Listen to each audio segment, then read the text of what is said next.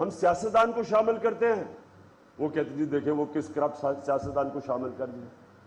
اگر اس کو نہیں کرتے تو یہاں جو پڑھے لکھے لوگ ہیں ہم جی پیچھے بیٹھ کے آپ کے ساتھ ہیں. اچھے کاموں میں ہم اپنا نام سامنے نہیں لانا چاہتے. تو مجھے امید یہ ہے کہ میمن کمیونٹی اب اچھے کاموں میں اپنا نام سامنے لے کے, یہ آپ کے لیے سنہری وقت ہے. پاکستان کی تاریخ میں ایک موقع ہے آپ کو کہ ایک وہ جماعت سامنے آئی ہے, نہ کوئی خاندانی پارٹی ہے, نہ کوئی کسی فیوڈلز کی پارٹی ہے, نہ وہ کوئی آپ سے کل پٹی پہ بندوق رکھ کے بتا لے گی. وہ آپ یہ سمجھے کہ آپ کی پارٹی ہے جو اس ملک میں عدل اور انصاف لانا چاہتی ہے, جس کی وجہ سے پاکستان بنا تھا. نہیں تو بننے کی کوئی ضرورت نہیں تھی. بڑا ہندوستان تھا, مسلمان وہاں بھی ہیں, ہم شاید مسلمانوں کو طاقت ہی مل جاتی اگر ہم وہاں رہ جاتے. لیکن اگر پاکستان بنا تھا اس کا مقصد تھا, ہم نے اس کو ایک مثالی ریاست بنانی تھی جس کی بنیاد عدل اور انصاف پہ تھی, جس کے لیڈر صادق اور امین ہونے تھے. صادق اور امین ہونے تھے. قطریوں کی ضرورت نہیں پڑتی نہیں تھی ان کو. تو